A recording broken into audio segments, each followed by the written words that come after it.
안녕하세요. 당기따TV 채널 구독자 여러분. 오늘 저희가 가져온 소식은요.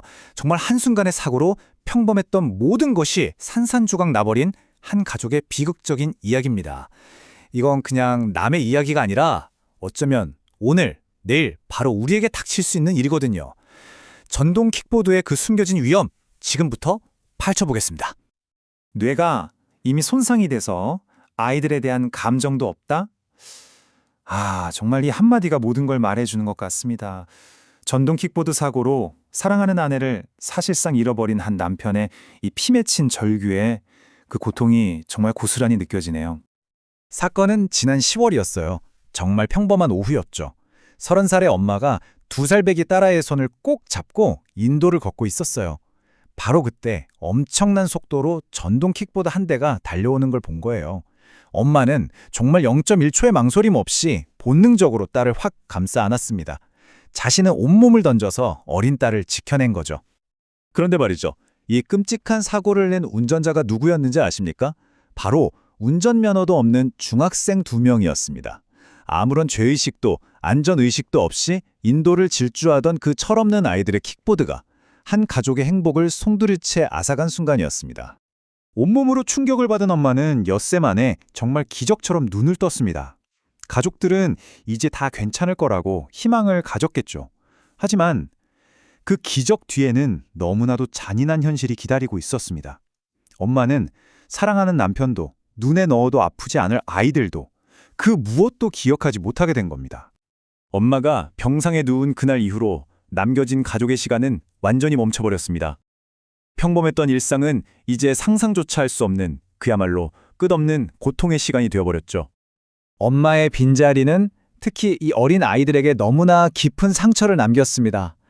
남편분 말로는요, 아이들이 밤마다 악몽을 꾸는지 발작하듯이 울부짖고 전보다 훨씬 공격적으로 변했다고 해요. 이 어린 것들이 겪고 있을 그 트라우마를 생각하면 정말 가슴이 미어집니다.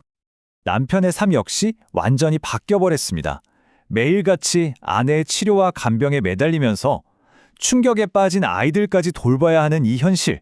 한 가정의 가장으로서, 남편으로서, 또 아빠로서 짊어져야 할 그 무게가 얼마나 무거울까요? 정말 한 가정이 통째로 무너져 내린 겁니다. 너무 안타까운 사연인데요. 근데 A님, 듣다 보니까 정말 궁금한 게 생겼어요. 아니, 이렇게 끔찍한 사고를 당했는데 당연히 받아야 할 보험 보상 같은 게 정말 하나도 없다는 게 말이 되나요? 네, 바로 그 점이 이 사건을 더 기가 막히고 비극적으로 만드는 부분입니다. 이 가족이 아무런 보상도 받지 못하고 이 모든 고통을 혼자 감당해야만 하는 이유, 바로 법의 거대한 사각지대 때문인데요. 지금부터 그 이유를 하나하나 짚어보겠습니다. 보상을 받을 수 없는 이유는 바로 이 세 가지가 최악의 조합으로 딱 맞아떨어졌기 때문입니다. 첫째, 가해자는 면허가 없는 미성년자. 둘째, 이들이 탄 킥보드는 무보험 상태. 그리고 마지막으로 이런 어처구니 없는 경우를 대비한 법적 보호장치가 사실상 전무하다는 겁니다. 정말 최악이죠? 전문가의 이야기는 더 신박합니다. 정경일 변호사 말로는 대부분의 전동 킥보드가 보험에 가입되어 있지 않을 뿐더러 자동차처럼 사고 시 모든 걸 보장해주는 종합보험이라는 개념 자체가 없다는 거예요. 특히 이번 사건처럼 가해자가 무면허 운전을 한 경우엔 피해자는 보상받을 길이 그냥 막혀버린다는 겁니다. 결국 이겁니다. 돈 버는 게 목적인 민간 보험사들이 알아서 이런 위험한 상품을 만들 리가 없으니 국가가, 정부가 직접 나서서 이런 억울한 피해자가 생기지 않도록 제도적인 장치를 마련해야 한다는 목소리가 커질 수밖에 없는 거죠. 법이 이렇게 구멍 나 있는 현실 속에서 이 가족이 매달 감당해야 하는 병원비가 여러분 무려 수천만 원에 달합니다. 아무런 지원도 없이 이 막대한 비용을 오롯이 가족이 감당해야 하는 이 지막힌 상황, 이게 말이 된다고 생각하십니까? 이 한 가족의 비극, 결코 남의 이야기가 아닙니다. 바로 우리 모두가 잠재적인 피해자가 될 수 있다는 걸 보여주는 전동 킥보드 안전법의 이 거대한 허점을 똑똑히 봐야 합니다. 정말 화가 나는 건 이런 끔찍한 사고가 있었는데도 우리 주변의 거리는 전혀 달라지지 않았다는 겁니다. 지금 이 순간에도 수많은 무면허 킥보드들이 보행자들을 위협하면서 인도를 무법지대처럼 질주하고 있습니다. 이게 바로 우리의 현실입니다. 이 그래프를 한번 보세요. 지난달에 경찰이 서울 전역에서 딱 2시간 불시 단속을 벌였거든요. 그런데 적발된 교통법규 위반 건수가 무려 200건이 넘었습니다. 우리 주변에 얼마나 많은 도로 위 시한폭탄이 돌아다니고 있는지 보여주는 충격적인 수치죠. 아니, 잠깐만요.